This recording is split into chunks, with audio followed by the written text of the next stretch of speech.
Hello and welcome to the spring talks of the School of Advanced Studies in the Social Sciences. I am Marc Elie, researcher, historian at the French National Center for Scientific Research. Today, we will listen to and discuss with Juliette Cadiot on economic crimes in the Soviet Union under Joseph Stalin. We are now in a war between Ukraine and Russia. Russia has attacked Ukraine and is occupying a large swath of Ukrainian territory, leading a war of aggression against a sovereign country. And at the time under discussion today, the Stalinist decades, Russia and Ukraine were part of one bigger state called the Soviet Union. And we will have time in the questions, in the Q&A, to ask about connections between economic crimes under Stalin and the war waged by Russia today in Ukraine. So let me introduce you Juliette Cadiot. I am delighted to welcome her to this spring talk today. Juliette is my colleague and co-author. She's a professor at the School of Advanced Studies in the Social Sciences here. She's a researcher with the Center for Russian, Caucasian, Central European, and Central Asian Studies, of which I'm a member too. She is an historian working on the Russian Empire and the Soviet Union in the 19th and 20th centuries. Juliette graduated from Sciences Po and was admitted to agrégation in history in 1995. In 2001, she defended her doctoral thesis at the School of Advanced Studies in the Social Sciences. Her supervisor was Alain Blum. The dissertation bore the name Constructing National Categories, Statisticians, Ethnographs, and Administrators Facing National Diversity in Russia and the Soviet Union, 1897 to 1939. In 2007, she published the dissertation with CNRS Éditions in form of a book with title Le Laboratoire Impérial, the Imperial Laboratory. From 2001 to 2004, she was a postdoc at Brown and Harvard universities. In 2005, she was elected to the School of Advanced Studies in the Social Sciences as an assistant professor, maître de conférence. Finally, in 2017, Juliette became full professor or directrice d'études at said School of Advanced Studies in the Social Sciences. She has published several books. The first was The Imperial Laboratory, which was translated into Russian in 2010. In the same year, 2010, she edited a volume with Larissa Zakharova and Dominique Harel, Cacophonie d'Empire, Imperial Cacophonia. In 2017, he published Histoire du Gulag, together with myself, a history of the Gulag, and La Société des voleurs, published 2 years ago, in 2021, A Society of Thieves, is her last book. And this is the book we will discuss together. We will discuss the research of Juliette, which served as the basis to write the book. Among her numerous articles, I will mention the article called Equal Before the Law, Soviet Justice, Criminal Proceedings Against Communist Party Members, and the Legal Landscape in the USSR from 1945 to 1953, published in Jahrbücher für Geschichte Osteuropas in 2013. So, Juliette, you have the floor for a talk of half an hour to 55 minutes. Okay, thank you very much, Mark, for this very kind invitation. And thank you for the invitation by Spring Talks. The talk I will give today, the title was The Society of Thieves, the Definition of Economic Crime under Stalin, but it could have been titled The Protection of Socialist Property under Stalin, Voices of the Thief. The talk, as Mark mentioned, is issued from a book which is called, and I will show you the cover, which is called La Société des voleurs, propriété et socialisme sous Stalin. And I would like to present the book in starting with a description of the intellectual journey through which I decided to explore this topic of the repression against thieves of so-called socialist property. But first, I propose to explain the law I focused on in this book, the law on the punishment of theft of socialist property. In 1932, a wave of disorders such as theft of grains in the field and attack of trains irritated Stalin. This act was a result of the very process of forced collectivization, which is the creation of the kolkhoz, the collective farm in the Soviet Union, and the process of dekulakization, the punishment by deportation or and by shooting off the so-called rich peasants, the Gulag. Finally, all these processes finished with a terrible famine. We think now that between 6 to 7 million of people died at this time. It is in this dramatic context that Stalin decided in August 32 to punish thieves of socialist property very harshly, either with the death penalty, either 10 years detention in the Gulag camp. But this ruthless law broke with a long tradition of tolerance towards minor theft. Also, to persuade fellow Politburo members of the importance of this measure, Stalin anchored his argument in a definition of socialist property as, and I quote, sacred and inviolable, which is just like private property is in the capitalist world. He thus explained, and I quote him in its correspondence, capitalism could not have smashed feudalism. It would not have developed and solidified if he had not declared the principle of private property to be the foundation of capitalist society, and had not made private property sacred property, which any violation of its interests strictly punished, and with the creation of its own state to protect it. And he continued, socialism will not be able to finish off and bury capitalist element and individualistic self-seeking habits, practice, and tradition. We are the basis of theft that check the foundation of the new society unless it declare public property belonging to cooperative state forms and the state to be sacred and inviolable. In the wake of this new policy, the defense of public property became a slogan, an anthem that rang out in juridical discourses and judiciary practices, and in the writing of the law.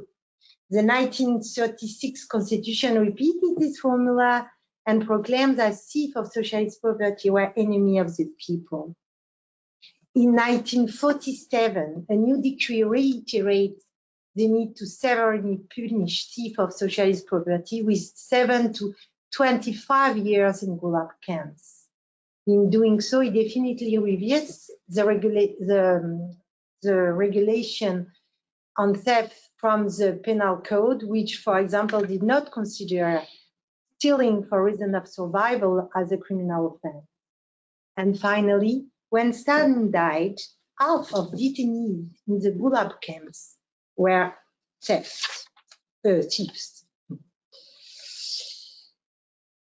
These laws were public known and have subsequently been interpreted as one of the ultimate signs of the Stalin cruelty towards the poor, since they were especially enforced during famine. There were a famine in 32, but there were also a famine in 47.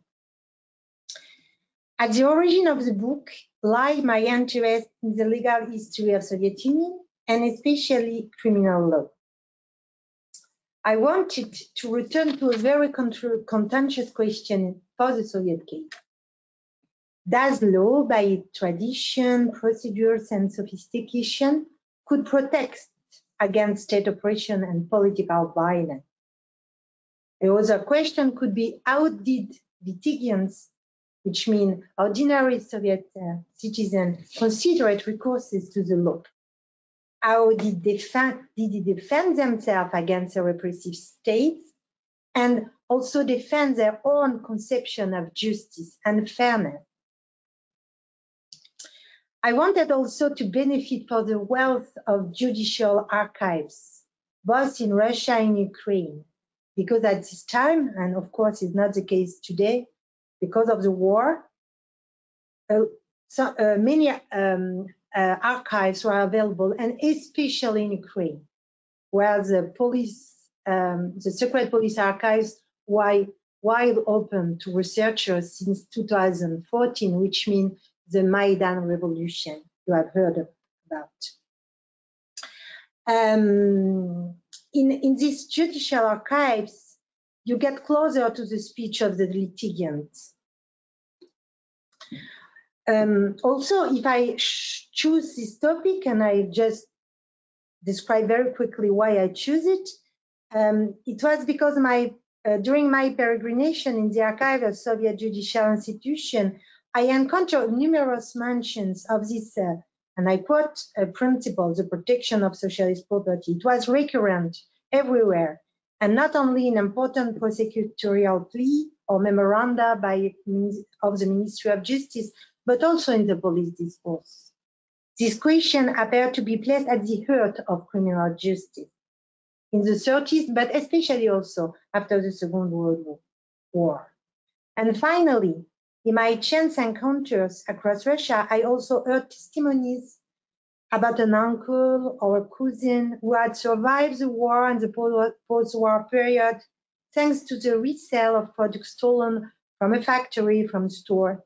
Sometimes the relative had faced several years in the Gulag for this reason, but no published testimony has been collected of these thieves in times of scarcity.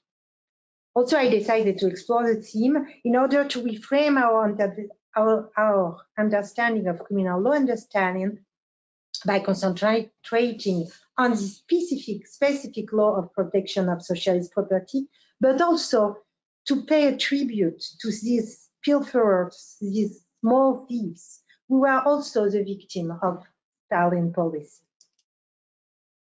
In order to do so, I look at the construction of socialist property as a juridical category. In the book, I shed new light on the work of law enforcement agency.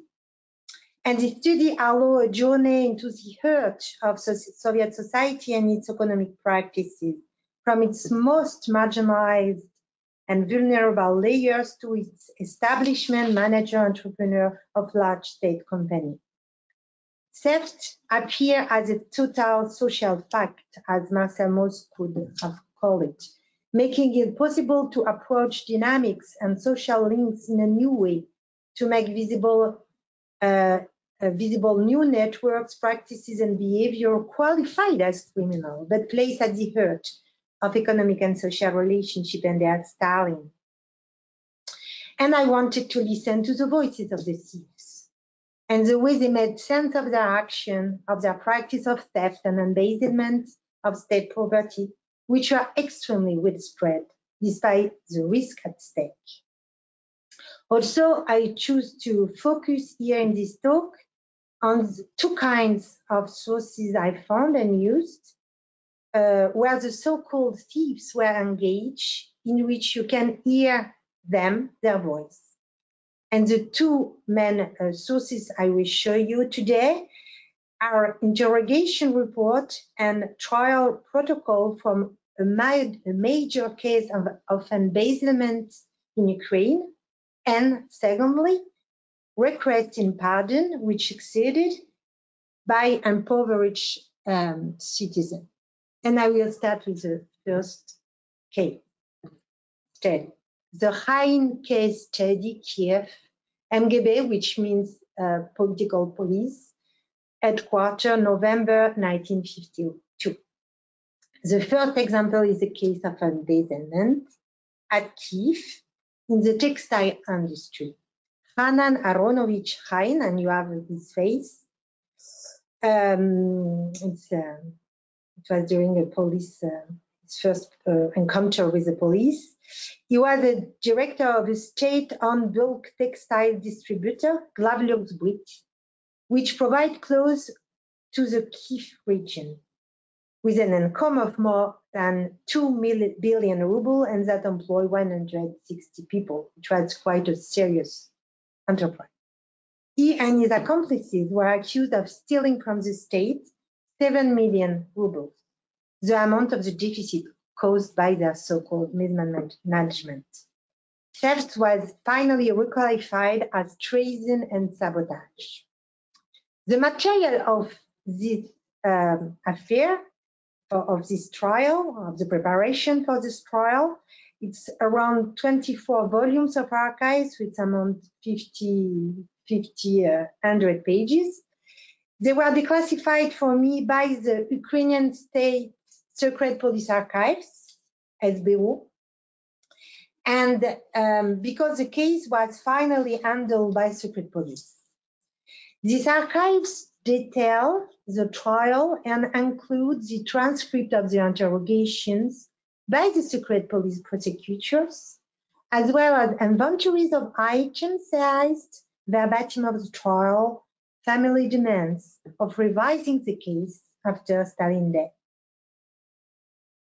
In Kiev, the accused, Hanan Aronovich Khain, Yakov Yevseevich Yaroshetsky, David Israelevich Gerson, Moise Salomonovich Gruchko, Lev Smirnovich Teplitsky were found guilty by the Kiev Regional Military Court in November 1952.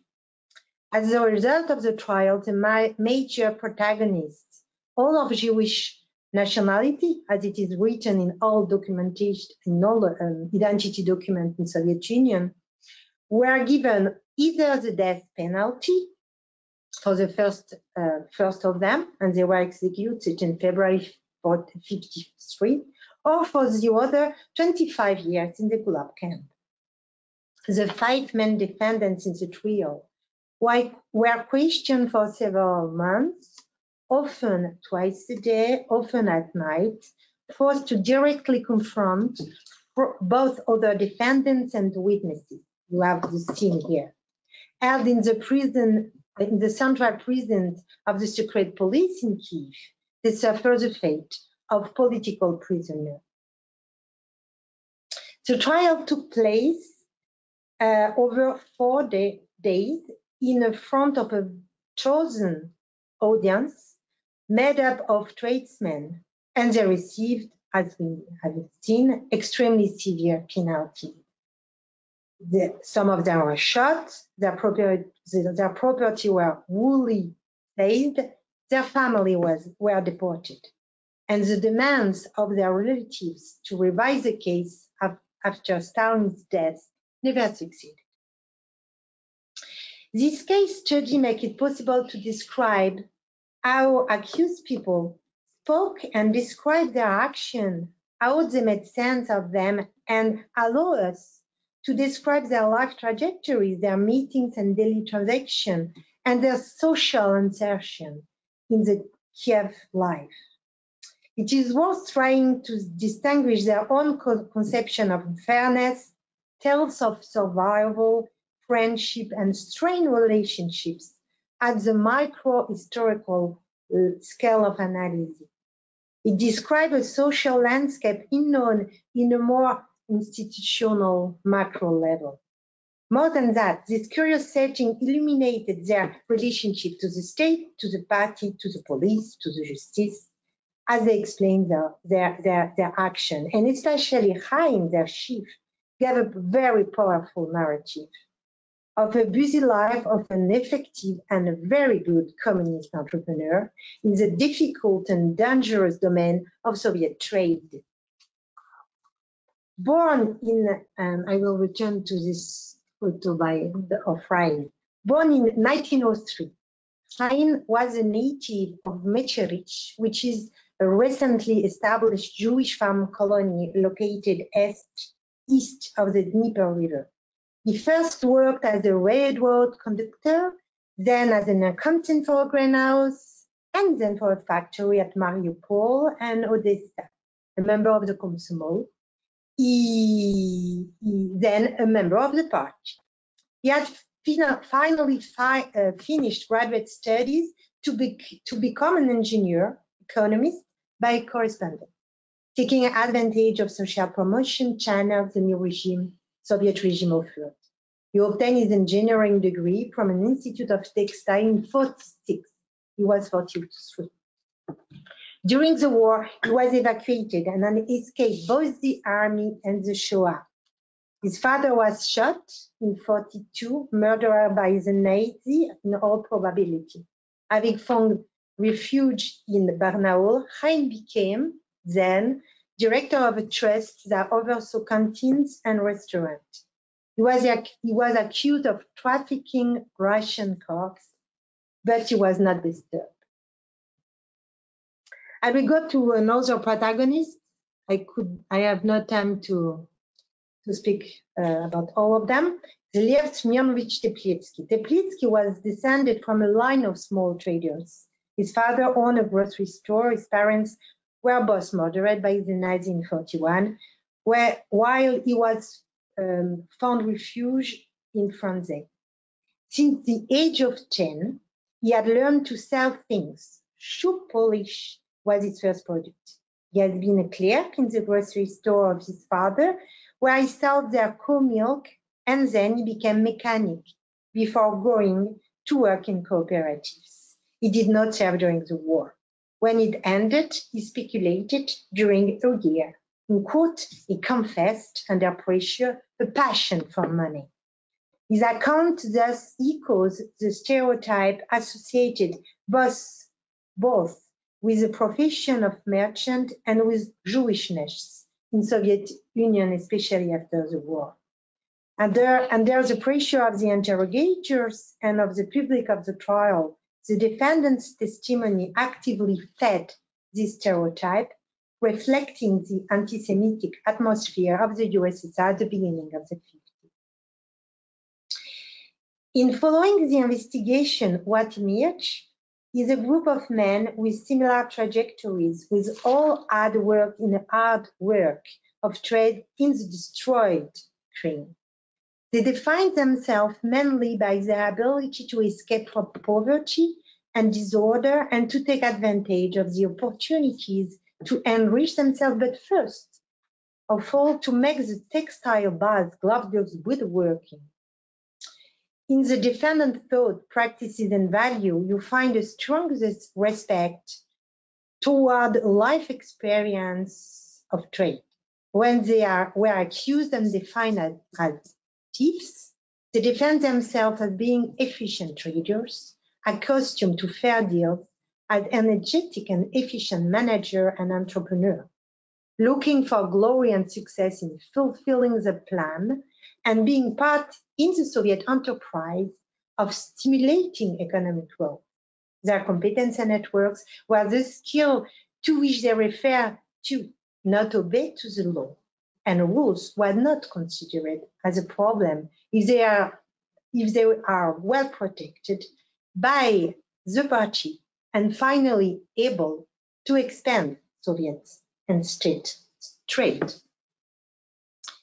And I will come now to the second, on the side, to the second part of the talk. I would like to look at the other side of the question of thieves' voices and focused on so-called small or poor thieves. Because as I mentioned before, in 32 and 47 at first, the law targeted vulnerable peasants who took surplus grain and other products of nature for themselves instead of giving it back to the government. They tried just to survive and resist the burden of incredible requisition. And an historian, prompt to draw analogy, could compare this development with what we know of the 18th century English peasant from Edward Thompson's work, and you have here this book, Ring and Hunter. For Thompson, popular anger, apparent in riots and crime of depredation, was part of a discourses of shared usages and customary rights. His English crowd was moved not only by economic needs, but by certain ethics and values, and he asserted that their crimes were actually morally oriented. An historian could make sense of the rationality that motivated their action as part of, and I quote, a part of a moral economy. Without using the term, and enlight this analogy to the Soviet case in order to underline that stealing socialist property could be interpreted as not only as an act of survival, but reveal also people's habits and their idea of fairness and popular rights. The discourse of refusal of a new economic rule, here the protection of Soviet property, is also about tradition, custom, and ideas of fairness. I am turning now toward the thief voice as recorded in petition which succeeded. It's a kind of appeal for pardon. We were sent to the Presidium of Supreme Soviet of USSR. You are here the statistic. You can just look at the slide. I use this letter and a sample of 20 or 200 letters sent by the detainees from the Gulag. This petition, written right in the camps, in this petition, detainees first described their social trajectory. Then they posed on the criminal act, either a random theft or minor embezzlement, which they presented as exceptional and regretted. Finally, they offer the story of the understanding of their fault. Their writing is clumsy, repetitive, and riddled with errors of expression, grammar, and spelling, which make reading them sometimes difficult. In this letter, some thought provoke an emotional shock. The letter announced the death of relatives since the detention, the misery of families, or the despair of prisoners. Most refer to the expression of an act of allegiance to the Soviet regime. The convicts recognize their wrongs and hope for social reintegration. And I will give you some extract of their letter. First of all, Ivan Nikolaevich Vasilyenko, aged 16, was first arrested for undiscipline. But since the transit camps were saturated, he had the chance to be released. But left behind without anything to eat, he was starving and stole after a few days of wandering. He was arrested in a movie theater. In 1950, after a long search, his sister tracked him down. And he said, in November the 40th, 1947, they liberated me because of illness. to me for illness. At this time, I didn't yet have 18 years old. I'm not able to. Okay. Since my father was killed during dekulakization, I was raised in an orphanage, and when they liberated me, I was without any kopeck, alone and ill. During several days, I didn't commit any crime, but anger took me. In the train station, Coquelin, in the side of a freight car, I broke a hole and poured 12 kilograms of weight and 2 kilograms of sugar. He ended his appeal in paying homage to the Stalinist social state. I could have approached the Soviet institution, and taking into account my state of health, they would have given me a job and I would not have committed a crime. My parents found me. They all have responsibility. I am the only criminal before the state. During my time in the camps, I deeply recognize my criminal error, and this will never be repeated with me. I ask the president of the Soviet Supreme to forgive me. They will never be repeated. The arrest and incarceration create an awareness that the theft is a theft. However, the later recall that at the time of the act, the theft was not experienced as a criminal act. Roman Nikitovich Eremianka worked in the bakery. Recently employed, he had not received the ration tickets attached to his new job. He had grabbed some bread. Sentenced in Ukraine in July 1947 for taking 11 kilograms of bread twice, he explained, I have never been a criminal at heart. He was born in a poor family, had served in the Red Army. The crime I committed, and I quote him, is an extraordinary tragedy in my life and a lesson. One must always be attentive.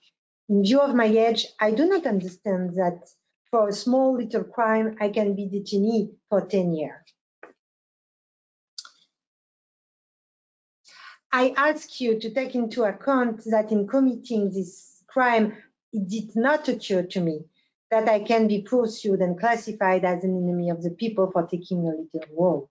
That such a verdict be directed to real criminals, but classify me within them is not possible. What happened to me could have happened to many, because at this time, it was very difficult to get bread. Tatiana Grigorievna Gorbatovskaya worked in the port. She had no husband and had to provide for her invalid son and mother. And she explained, the day of the theft, there were no more products at home. I could not bear the anger of my mother and my son. We did not have the slightest food, and I decided to commit crime, thinking that it would not be noticed. These later were written to obtain pardon, but some also enlightened the feeling of injustice, of the amazement that incarceration had resulted. Their words could have been also subversive when they questioned the Soviet penal regime, above all by describing their despair in the Gulag. Ivan Mikhailovich Sova, a soldier since 1941, had fought from the Caucasus to Berlin, where he received injuries and needles. He was finally demobilized in 1947.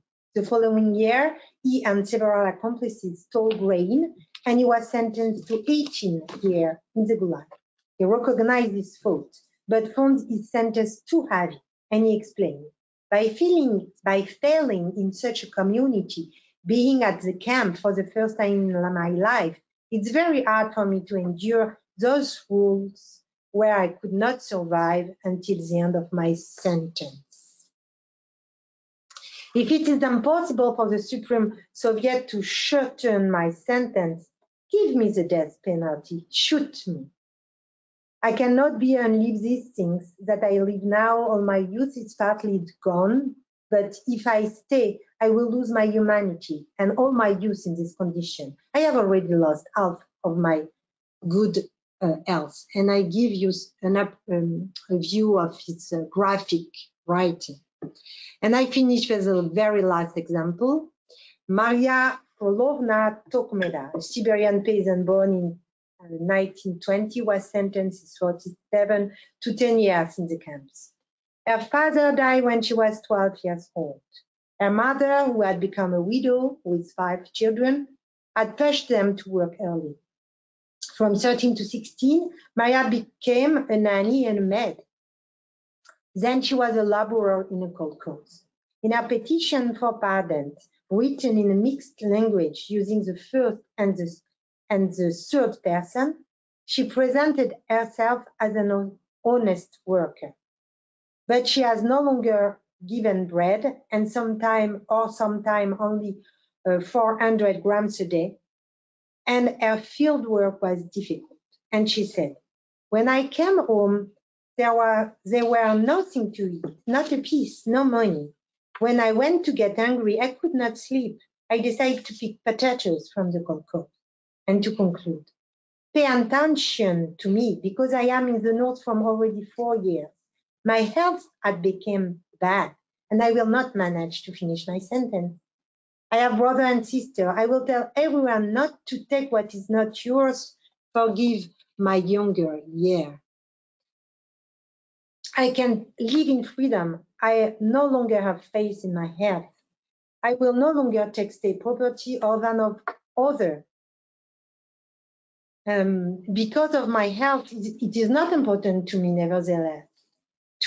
Nevertheless, I suffer for feeling and overfeeling the norm. I work all the time on failing the tree. Citizen Shvernik, which is the chief of the Supreme Soviet, who could pardon. I ask you to pardon me and free me. And I finish with that. When I would tell all comrade, brother, and sister not to take socialist and private property. I swear to you and to the Soviet homeland that in all my life I will not make a single remark, offense, and crime. I will live only according to the rules established by our government. I will go along with the other Soviet citizens on the right way of life and their communism. I will work honesty, and I will go into the ranks of Soviet citizens, and also with a watchful eye, I will keep the order of the Soviet Union. I swear it. And you see also our writing here, our signature. Okay, and I will conclude now. This astonishment and stupefaction expressed by thieves, as they later testified, allows us to understand how these laws marked a break in the legal order. Daily, usual, popular activity of survival were called into question by their dramatic penalization. These laws transformed the habit of ordinary people, making what was considered a form of natural law to do trade or to be fed a state offense. The work of qualifying property under socialist ownership radically upset its status, and all classes were confronted with this extraordinary change. My first assumption was about the extent to which a new juridical order, one based on socialist state property, impeded former ways of doing things and affect people's beliefs and habits. Their claim to be pardoned also offer another definition of the law, a peculiar relationship to equity, to justice. In defending themselves, these thieves didn't question, with few exceptions, we have seen the law in itself, but they claim adequation of the norm to their particular case, and their link that they could not be classified as criminals. They asked to be here because they made of their peculiarity, their history of suffering, their life trajectory made of misery, troubled time, and trauma, sometimes their quality. Their capacity to cope with revolutionary and war drama should be understood as a right to belong to Soviet citizenry, to be protected by the state, to be understood. They viewed themselves as loyal to the Stalin state. They drew the term to a certain extent of a kind of social pact in their relationship to the powerful Soviet state and asked for material protection, which Soviet Union didn't guarantee at all in this time, despite its propaganda.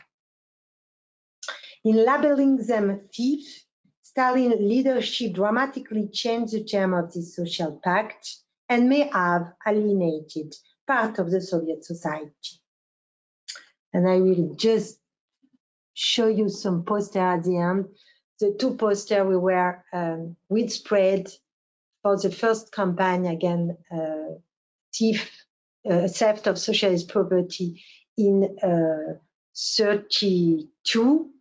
On you, I don't know for you, but with the field, I can translate. Maybe the title is Caucasian, member of the Caucus. You should protect your field from class enemy, for thief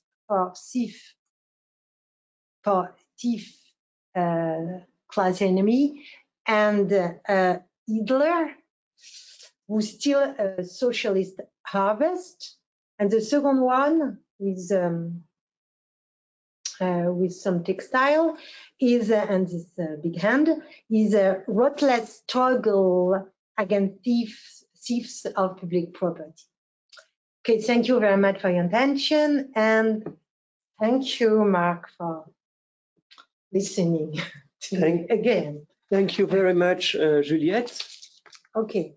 For keeping the time and explaining in a very clear fashion what happened in Stalin's years in the struggle, in the fight against economic crimes. And in the end, we're left asking who were the criminals in this history, right? You painted for us the petty thieves and the traders as victims of Stalin's criminal justice. So now we'll turn to the questions from the audience. We have a session of Q&A for about half an hour. So should I maybe ask the first question? You may have. I will do that, Juliette. So listen, so you a lot of what you showed us seems to have a connection to Ukraine. So first, you have the files, the archival files, the case of Khain and his accomplices. That everything was from the Kiev region, and the archives of the SBU. So that's the first link. Then you have the law of 1932, where you see Stalin's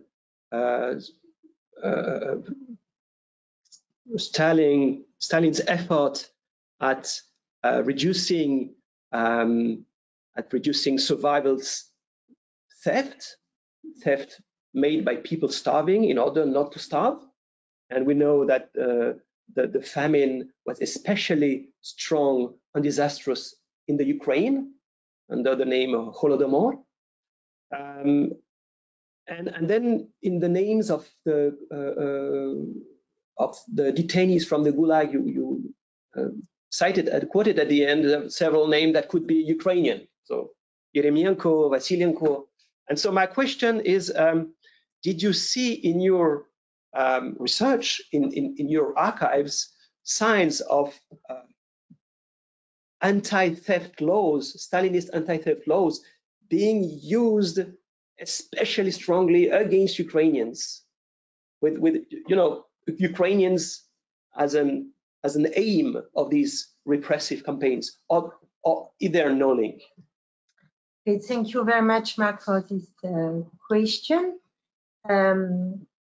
First of all, I will respond about this the discrepancy in the availability of the archives, because as you mentioned, the archives of Ukraine were quite open, and it was more easy for me to see and to follow the repressive policy of the Soviet Union in Ukraine because of it. There is this kind of archives bias.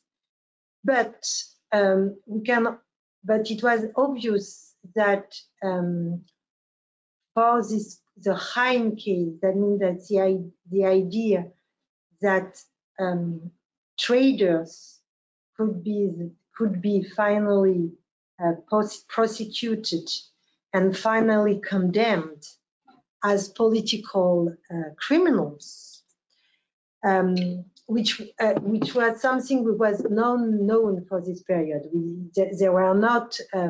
It was not clear that the economic criminals were prosecuted and shot at this period of time. There were no really law about it. It was just because they decided that this guy should be prosecuted finally as saboteurs. There is this requalification. And in this case, I think that there is other cases, but it's difficult to follow, especially now, because the archives are not available anymore. But it's very linked, of course, of the destruction of Ukraine, where everything was to be rebuilt, and the people were extremely active to do so. And it was also linked, I guess, to anti-Semitism. And it was a fact that, as we know, in Ukraine, there were Jewish population was more important because Ukraine, as Belarusian, were region which were part of what is called the Pale of Settlements. That means the territories where the Jewish population could inhabit during the imperial period. And in this case, you see that it's a Jewish population who was able to survive, who was extremely rare. And after the war, they are engaged in the reconstruction and made kind of embezzlement and corrupted misdeed. But as Hein testified, they all did it. That means that, especially in this moment of destruction, where all rules were during the 6 years of the war destroyed, and where everything has to be rebuilt from the start, the control in the economic field was very low, and there were a lot of rules who were just not followed. And the people tried to arrange themselves. There were a lot of bribing, and Hein will describe it. But in this case, I don't see an Ukrainian targeting. It was not. They were not targeted as Ukrainians. They were targeted as Jewish, because the prosecutors try to link them to a Stalinist discourse, and to say that they were Stalinist activists, which was finally not put during the trial. That's for the first case. For the second question, which is it is more linked to the 32 Holodomor case. I mean, the fact that, as you may know, in Ukraine today, since 2010, more or less, there were a strong emphasis in the independent Ukraine to make the crime of Holodomor, the crime of voluntary starvation by the Soviet Union, a kind of genocide that the Soviet Union, Stalin leadership tried to make happen in Ukraine in 22 and in 32 and 33. As you may know, the French Parliament very recently decided to recognize that the Holodomor was in fact a genocide committed by the Soviet Union against the Ukrainian people, which means that it's a very important question, because it's true that Ukraine was a very rich agricultural region. It's true also that in Ukraine there were more individual farms, and there is some proofs in the archives that the Stalin leadership had a view that in Ukraine there were a peculiar resistance against the collectivization. And there is also some documents which show that when there was the first sign that in Ukraine the people were dying, the Stalinist leadership decided not to help them. And it is also true that the law against theft arrived at the very same moment, that means in August 32.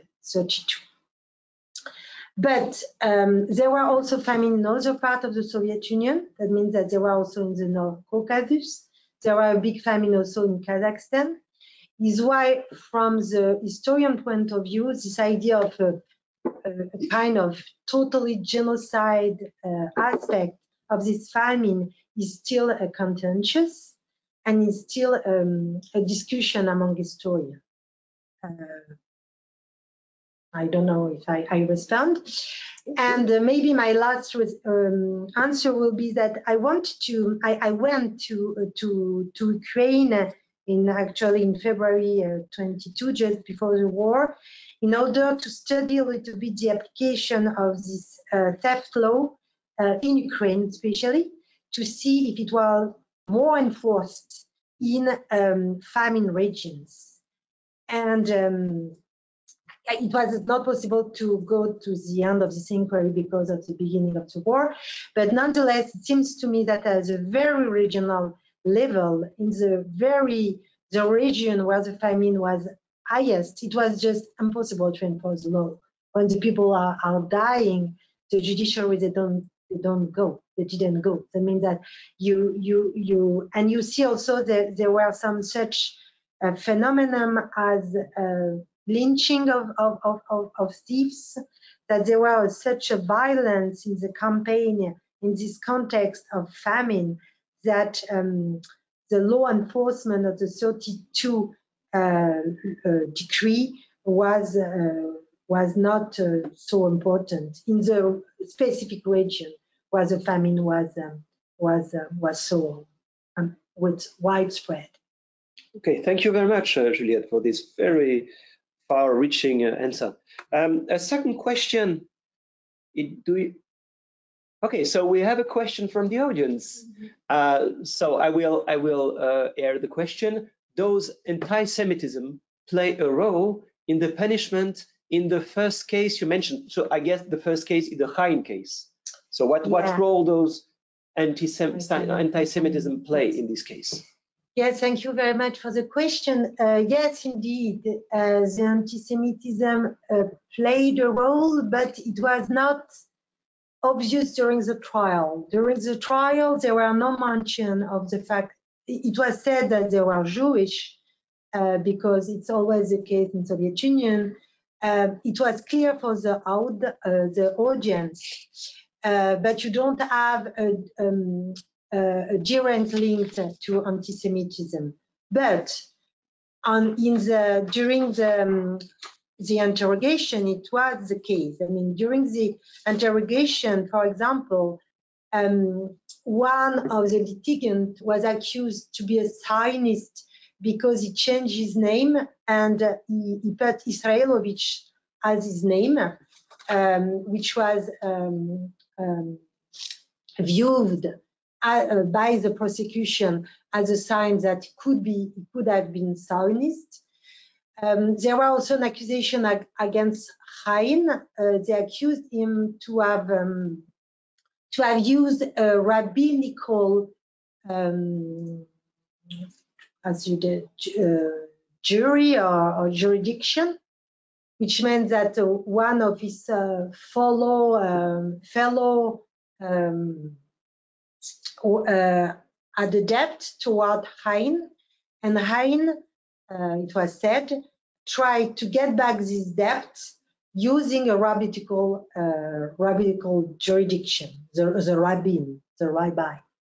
And it was Hein said that it was not true, but it was very used also by the procuracy to show to what extent he was against Soviet law, against Soviet jurisdiction, and Stalinist. For another litigant, it was also because he said in one of the discussions that he wanted to go to France, and he was viewed also as a betrayal. There is a kind of hint, but and also there is a context, of course.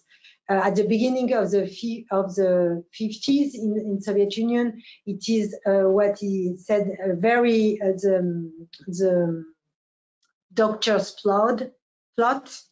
It was the idea that some doctors try to poison leaders of the Soviet Union, and all these doctors were linked to Israel. They were Jewish, and there were a wave of anti-Semitism everywhere in Soviet Union. Is why I think this case was linked to anti-Semitism, and as another proofs maybe is the fact that the embassy in Israel, which was just made, saw this Hein trial, which occurred just in Kiev, as a sign of the anti-Semitic campaign.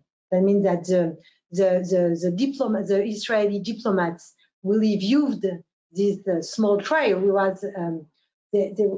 It was not very public. That means that there were just some small article in the newspaper at Kiev and in Ukrainskaya Pravda. That means that it was not a big case, a public case, but nonetheless, the embassy saw it, the consulate and so on, saw the case. That means that he was apprehended. There is also some testimony of Jewish people who said that he was apprehended by all the Jewish community in Kiev as an anti-Semitic trial. Okay, thank you very much for this very enlightening answer, Juliette. Now I will turn to another question of mine, if there is none from the public now. So the question is this analogy to what happens in England in the 18th century, the process of enclosure of common lands described and studied by E.P. Thompson. The difference which you highlight in your book between the process of enclosure in England and what happens in the Soviet Union is that the laws against theft under Stalin were directed both against petty thefts, petty thieves, and against big theft, big thieves, against people higher up on the social ladder. Mm. So my question is, how do you bridge these two targets of Stalin repressive policy? What do these people have in common? I mean, the poor girls and guys starving just after the war and being caught by the repressive machinery and sent to the Gulag on the one hand, and on the other hand, these traders, people trying to make a living in the trade system, who were sent to the Gulag or shot. So they on the surface they have nothing in common, but that they are both victims of unfair and anti-constitutional Stalin's laws. So can you explain this? How you cope with both groups together? How you bring them together? Okay, thank you very much. It seems that there is two questions. Okay. No, there's just one question. How Okay, okay. how do you bring together these two targets? Okay. Yeah, it was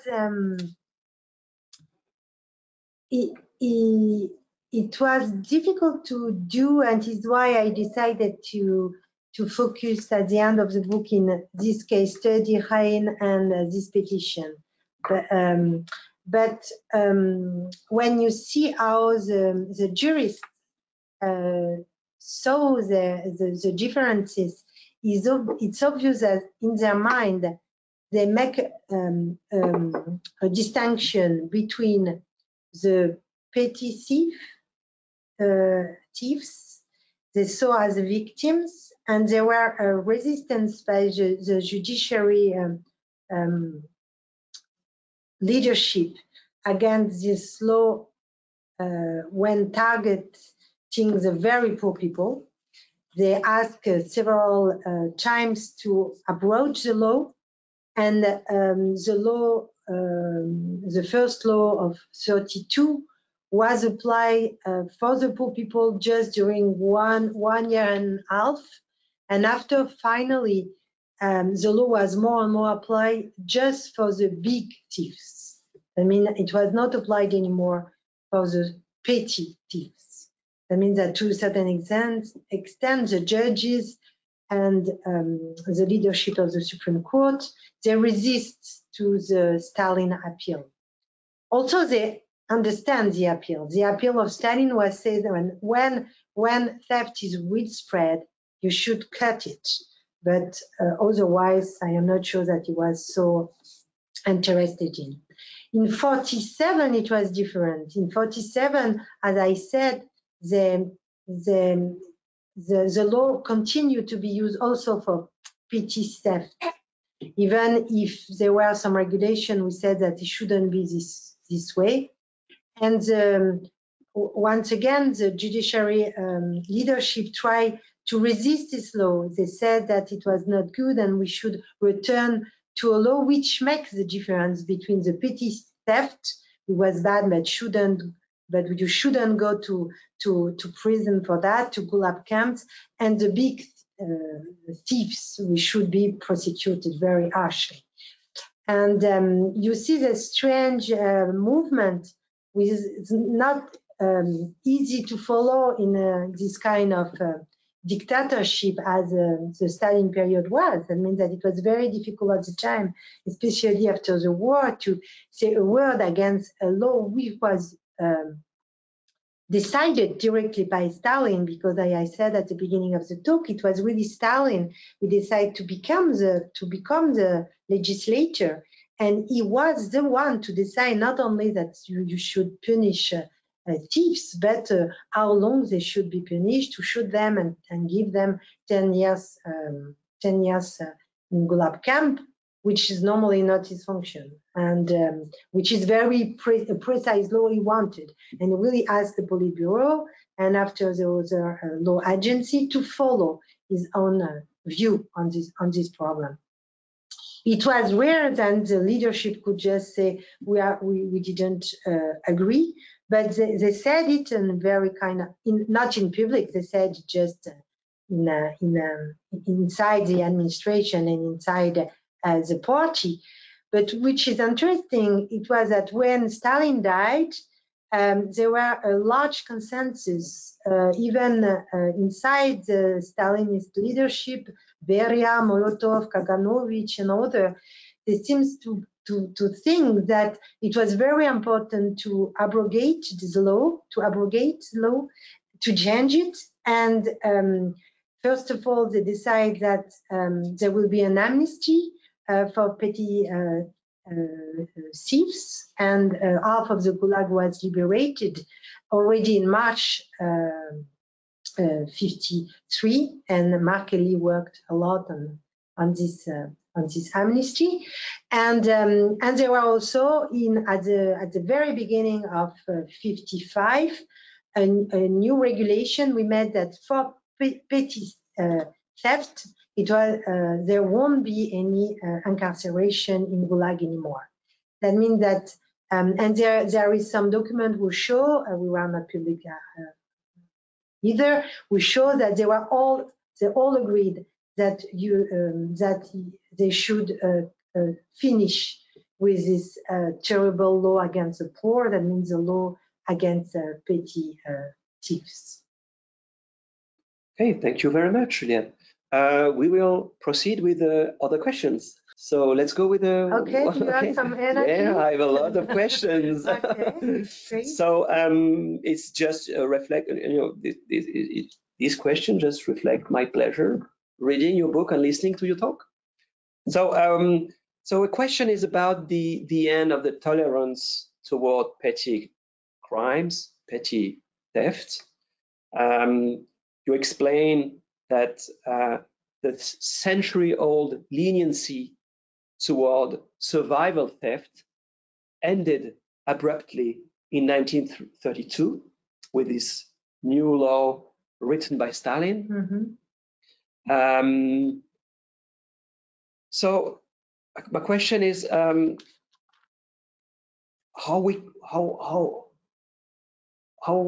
can we interpret this change that seems like a massive change, because this leniency was not only a Soviet leniency, it was in the Russian code before that, before the revolution. So what does it show, this shift, very substantial shift from leniency toward intolerance, massive penal intolerance toward small thieves?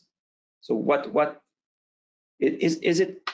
I mean, is it linked to Stalin as a personality? Is it the shift in governmentality, in the way the government was imagined, or a shift in what you call the social pact? Okay, thank you very much, Mark, for this question. It's true that normally in the penal code of Soviet Union, it was even written in the commentaries that if there were a theft for reason of survival, the people shouldn't be prosecuted. And also there was this tradition, even in the Roman law or Christian law, that the people who were in misery, they should have bread, and that theft in this case was not so much a sin or a crime. And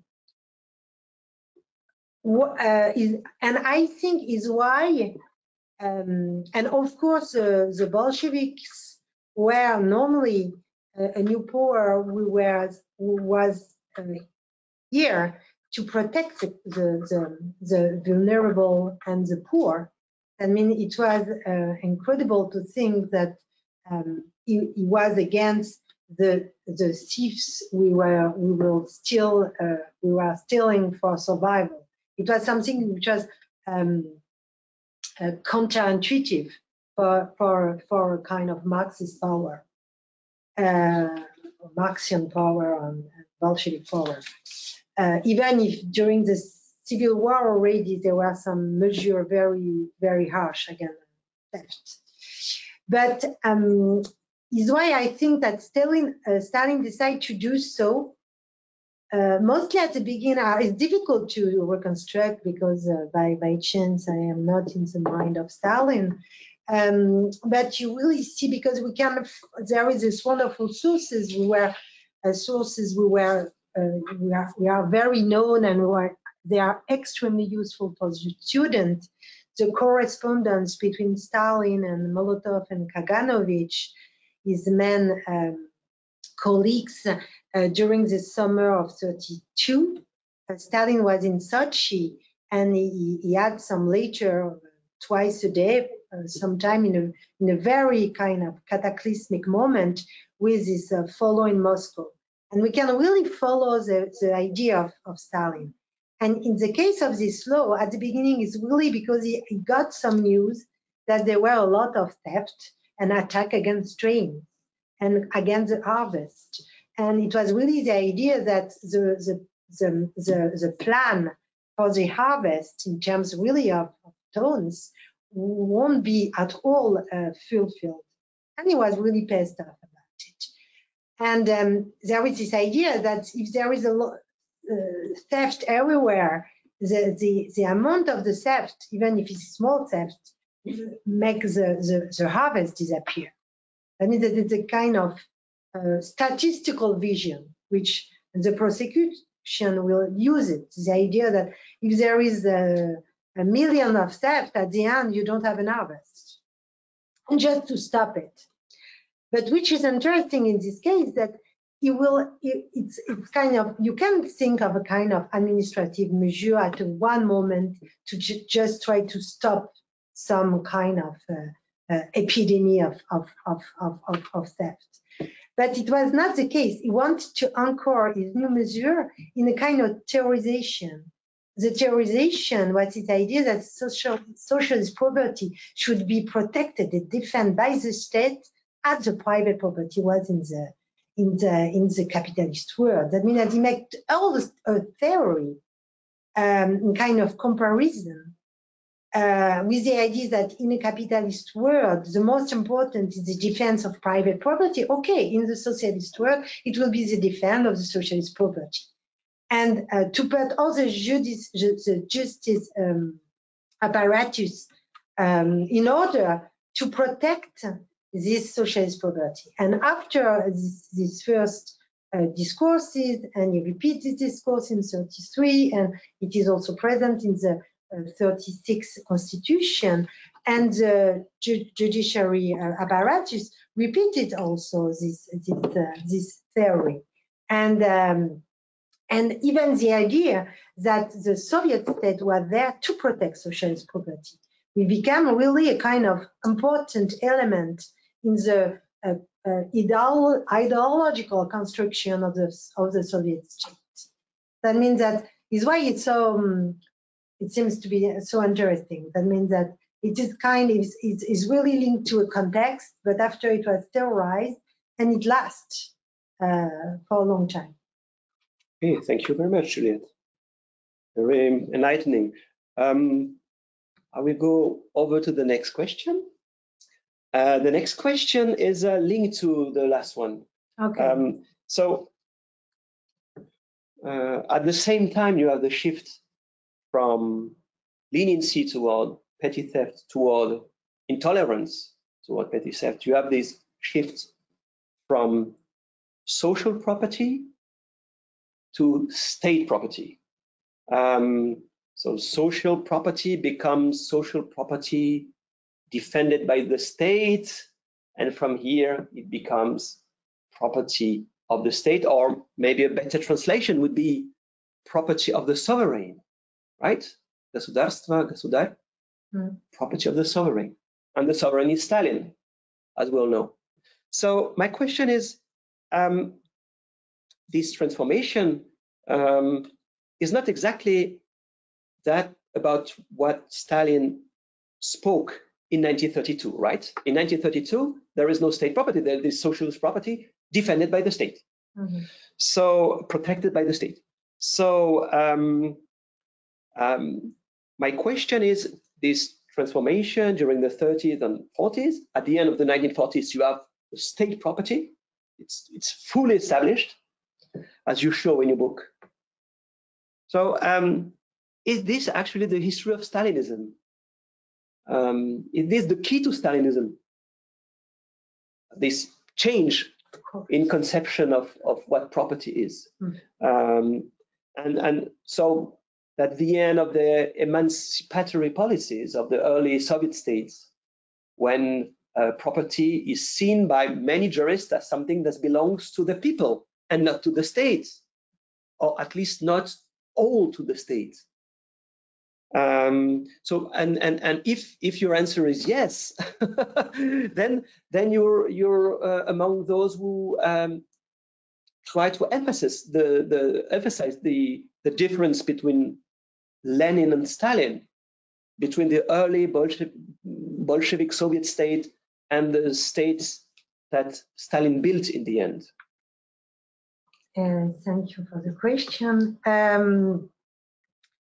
Yet at the very beginning, as you saw, no, you don't have the slide, but in the Stalin quotation, the term was public property.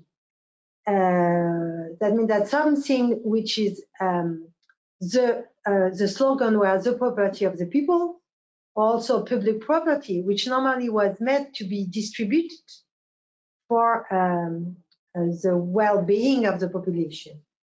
That means that the social contract I was referring to is really about this idea of, in Soviet Union, the people is protected by a kind of public wealth, and if there is an accumulation of capital, as in the capitalist world, if there is economic growth, it should be redistributed to the people. And in the 36 Stalin constitution, there is a system of property which is exposed, which is that there is this socialist property, third property, which is the highest value and very well protected. And there is also the personal property of the people, which is not a private property, it's personal instead, but it is a property the people could have because they work well and they will get some salaries and so on. That means there is this idea of a redistributive state. In fact, who decide how to redistribute and to what extent the state would accumulate wealth in his hand was of course not democratic at all. It was not the people who decided.